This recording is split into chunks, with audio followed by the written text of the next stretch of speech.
Hello friends. आज हम बात करेंगे सीटेट एग्जाम से रिलेटेड बहुत ही इम्पोर्टेंट क्वेश्चंस जो कि आपके एनसीईआरटी ईवीएस से रिलेटेड होने वाले हैं। तो फ्रेंड्स, अगर आप सीटेट एग्जाम की तैयारी कर रहे हैं तो ये वीडियो आपके लिए बहुत ही इम्पोर्टेंट होने वाली है, इसलिए आप वीडियो को बिना स्किप किए हुए एक बार लास्ट तक जरूर देखिए। तो चलिए हम स्टार्ट करते हैं। फर्स्ट टॉपिक है हमारा आश्रय, यानी विभिन्न जानवर और पंछी किस प्रकार के आश्रय में रहते हैं, ये सब जानकारी हम आपको देने वाले हैं। तो आश्रय क्या होता है? वह है स्थान विशेष जहां पर मनुष्य अपनी सुरक्षित दिनचर्या व्यतीत करता है या उसके रहने के स्थान को आश्रय आवास कहा जाता है। नेक्स्ट है अलग अलग जीवों का आश्रय अलग अलग होता है। जानवरों के आश्रय की बात करें, मनुष्यों के घरों में जो निवास करने वाले जीव होते हैं जैसे कि कुत्ता, बिल्ली, चूहा, मच्छर, मकड़ी, छिपकली, ये सभी मनुष्य के घरों में रहते हैं, इसलिए इनका आश्रय होता है मनुष्यों का घर।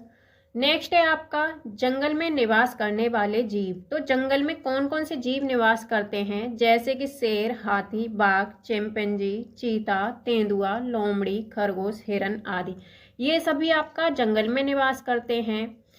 नेक्स्ट है आपका पेड़ पर रहने वाले जीव, जैसे कि बंदर, स्लॉथ, पांडा, चिड़िया, लंगूर, गिलहरी, उल्लू, ये सभी रहते हैं आपके पेड़ पर, तो इनका आश्रय होता है पेड़। नेक्स्ट है आपका पानी में रहने वाले जीव, जैसे कि मछली, व्हेल, कछुआ, सांप, डॉल्फिन, बतख, मगरमच्छ, ये सभी पानी में रहने वाले जीव होते हैं। नेक्स्ट है आपका जमीन पर रहने वाले जीव, जैसे कि कुत्ता, बिल्ली, गाय, भैंस, गधा, घोड़ा इत्यादि, ये सभी आपके जमीन पर रहने वाले जीव होते हैं। अब हम बात करते हैं जमीन के अंदर रहने वाले जीव, जैसे कि चूहा, सांप, केंचुआ, बिच्छू, चींटी, खरगोश, ये सभी जीव आपके जमीन के अंदर रहते हैं। अब हम बात करते हैं समूह में रहने वाले जीव। तो समूह में कौन कौन से जीव रहते हैं, जैसे कि मधुमक्खी, चींटी, मकड़ी, ततैया, दीमक, ये सभी आपका समूह में रहने वाले जीव कहलाते हैं। नेक्स्ट है उभयचर जीव। तो उभयचर जीव कौन से होते हैं? वे जीव जो जल और स्थल दोनों में पाए जाते हैं उन्हें हम उभयचर जीव कहते हैं। जैसे कि सांप आपका स्थल पे भी पाया जाता है और पानी में भी, वैसे ही मेंढक और मगरमच्छ, ये सभी आपके उभयचर जीव कहलाते हैं। अब हम बात करते हैं जीवों के आश्रय का विशेष नाम, यानी जैसे कि शेर, कुत्ता, बिल्ली, ये सभी जीव हैं, तो इनके जो आश्रय हैं उनके नाम क्या हैं? फर्स्ट है आपका शेर। तो शेर के जो आश्रय है उसका नाम है माद यानी डेन, जिसे हम गुफा भी कहते हैं। नेक्स्ट है आपका कुत्ता। कुत्ता का आश्रय स्थल होता है कुक्कुरशाला या कैनल। अब है आपका बिल्ली। बिजली पिंजरे में रहती है, जिसे हम इंग्लिश में कहते हैं केज। भेड़ रहती है बाड़े में, यानी भेड़ का आश्रय स्थल माना जाता है आपका बाड़ा यानी पेन। हाथी आपका जंगल में रहता है। घोड़े का आश्रय स्थल है अस्तफल यानी स्टेबल। बैल और गाय का माना जाता है सायवान यानी सेठ। मुर्गा रहता है आपका बाड़ा यानी पेन में। चूहा रहता है बिल यानी होल में। पंछी रहते हैं आपके घोंसले में। और सूअर रहता है आपका सूकरशाला यानी स्टाई में। खरगोश रहता है बिल यानी बरो में। मुर्गी रहती है दड़बे यानी कूप में। गधा का आश्रय स्थल है अस्तफल यानी स्टेबल। मधुमक्खी रहती है छत्ते में, जिसे हम कहते हैं बी हाइव। मकड़ी रहती है आपका जाल या बेव में। अब आपको नोट करके लिखना है रजत मछली के बारे में। तो रजत मछली को छोड़ के शेष सभी मछलियां जल के अंदर निवास करती हैं।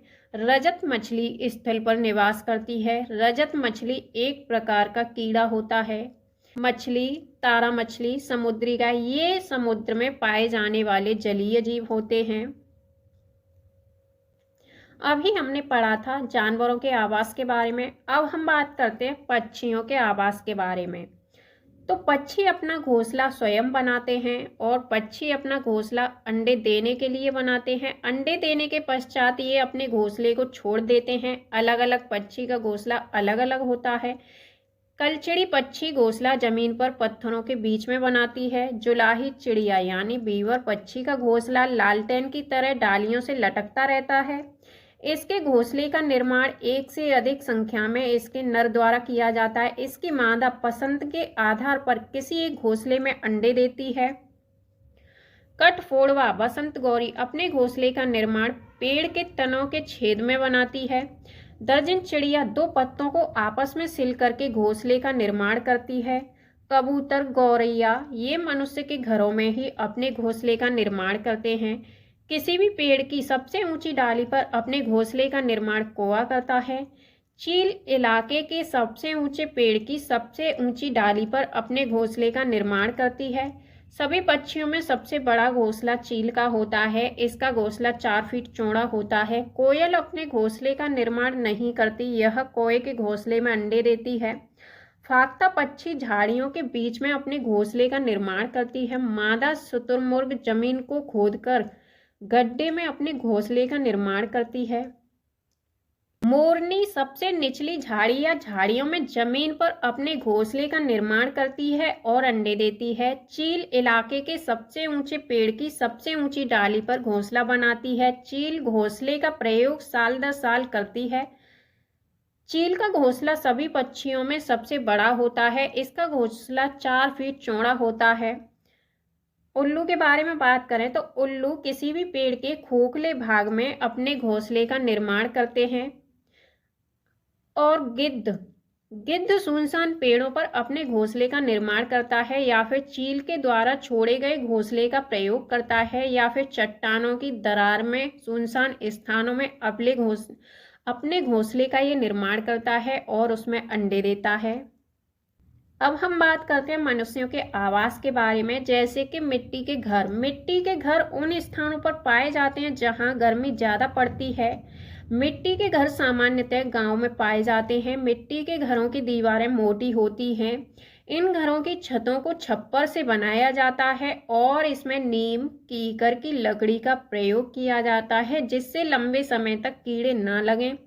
इन घरों की दीवारों में मिट्टी के साथ भूसे का लेप बना करके इस पर लगाया जाता है जिससे इनकी दीवारों की मजबूती बनी रहे। मिट्टी के घरों को फर्श के गोबर से लीपा जाता है ताकि इसमें कीड़े ना लगें। मिट्टी के घर भारत में राजस्थान जैसे राज्यों में पाए जाते हैं जहां गर्मी ज़्यादा लगती है। नेक्स्ट हम बात करते हैं बांस या लकड़ी के घर के बारे में।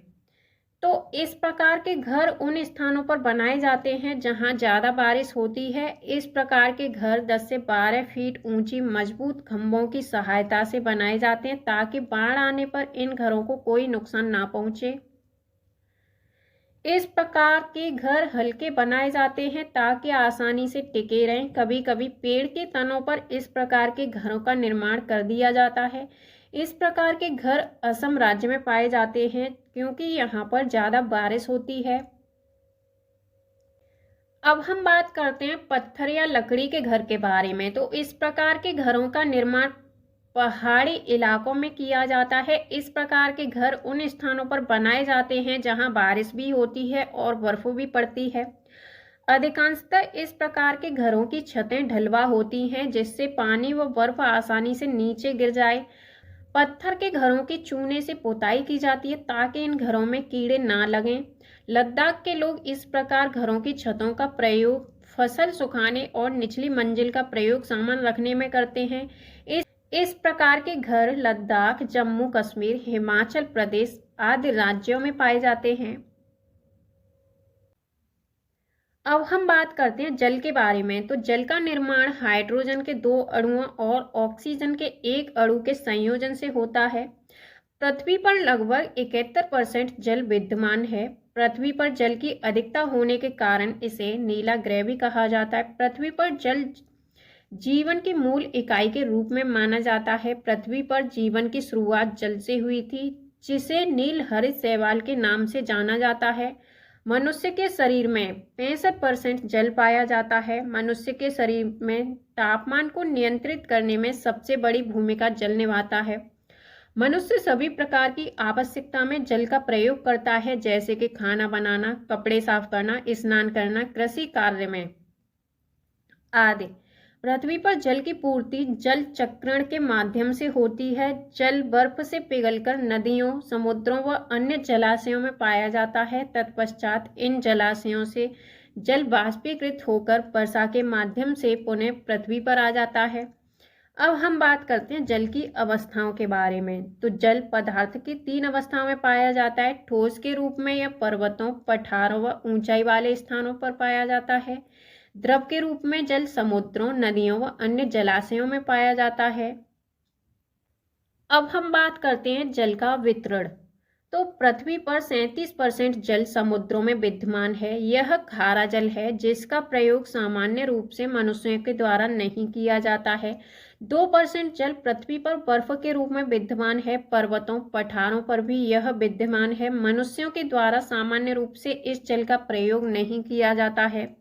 1% जल भूमिगत रूप में नदियों, तालाबों, झीलों व पृथ्वी के अंदर मौजूद है। इसी का मनुष्यों के द्वारा सर्वाधिक मात्रा में प्रयोग किया जाता है। वर्तमान समय में मनुष्य भूमिगत जल का 0.006% ही प्रयोग कर रहा है। नेक्स्ट टॉपिक हम बात करते हैं जल का प्रदूषण।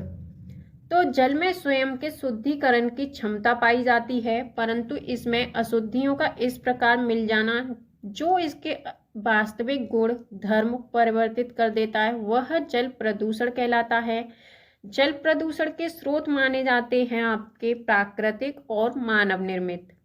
तो प्राकृतिक में आते हैं आपके भूस्खलन, चक्रवात, सुनामी, बाढ़, ज्वालामुखी विस्फोट। मानव निर्मित जल प्रदूषण की बात करें तो इसमें नगरीकरण, औद्योगिकरण, कृषि में कीटनाशकों का प्रयोग, मृत जीव जंतुओं का जलाशयों में बहाया जाना, घरेलू कचरों का जलाशयों में बहाया जाना आदि। नेक्स्ट हम बात करते हैं जल प्रदूषण से होने वाली बीमारियां। तो एस्बेस्टस, जल में अभ्रक का मिल जाना या फिर प्लास्टिक युक्त रेशों का मिल जाना, ये कहलाता है आपका एस्बेस्टस। एस्बेस्टस युक्त जल का सेवन करने से एस्बेस्टोसिस नामक बीमारी जन्म लेती है। शरीर में संवेदनशीलता बढ़ जाना, तनाव, मांसपेशियों में दर्द और तलवों में पसीने का आना और हृदय गति का अनियंत्रित हो जाना इत्यादि, ये कहलाता है आपका एस्बेस्टस। अब हम बात करते हैं पारा। तो पारा युक्त जल का सेवन करने से मिनीमाता नामक बीमारी जन्म लेती है। पारा युक्त जल का सेवन करने से सर्वप्रथम कम सुनाई देने की बीमारी या समस्या जन्म लेती है। व्यवहार इसमें असामान्य होने लगता है, कम दिखाई देने की समस्या जन्म देने लगती है। अंत में मानसिक संतुलन बिगड़ने लगता है और व्यक्ति में पागलपन हावी होने लगता है। नेक्स्ट हम बात करते हैं सीसा के बारे में। तो सीसा युक्त जल का सेवन करने से एनीमिया नामक बीमारी जन्म लेने लगती है। एनीमिया के प्रथम स्तर पर लगातार सर दर्द की समस्या बनी रहती है। इसमें लगातार मांसपेशियों के टूटने की समस्या बनती है। इसमें अंत में असहनीय बदन दर्द की समस्या भी जन्म लेने लगती है। नेक्स्ट टॉपिक है आपका कैडमियम। तो कैडमियम युक्त जल का सेवन करने से इटाई नामक रोग हो जाता है। इस बीमारी या रोग में हड्डियां कमजोर हो जाती हैं, आंत व गुर्दे की समस्या भी हो जाती है। नेक्स्ट है आपका नाइट्रेट। तो नाइट्रेट युक्त जल का सेवन करने से ब्लू बेबी सिंड्रोम नामक बीमारी हो जाती है। इसमें छोटे बच्चों को सांस लेने में समस्या होने लगती है और छोटे बच्चों की मृत्यु तक इसमें हो जाती है। नेक्स्ट है आपका ऑर्सेनिक। तो ऑर्सेनिक युक्त जल का सेवन करने से अधिकांशतः बीमारियां हो जाती हैं, जिसमें ब्लैक फुट व त्वचा कैंसर प्रमुख होते हैं। अब हम बात करते हैं बीओडी यानी बायोलॉजिकल ऑक्सीजन डिमांड। तो जिस जल में ऑक्सीजन की मात्रा जितनी अधिक होती है वह जल उतना ही शुद्ध माना जाता है। जल में ऑक्सीजन की मात्रा कितनी कम है इसे ही ऑक्सीजन डिमांड कहा जाता है। जल में ऑक्सीजन की कितनी डिमांड है इसका मापन बीओडी के द्वारा किया जाता है। अब हम बात करते हैं नेक्स्ट और नया टॉपिक ब्रेल लिपि। तो ब्रेल लिपि का आविष्कार फ्रांस के निवासी लुइस ब्रेल द्वारा किया गया था।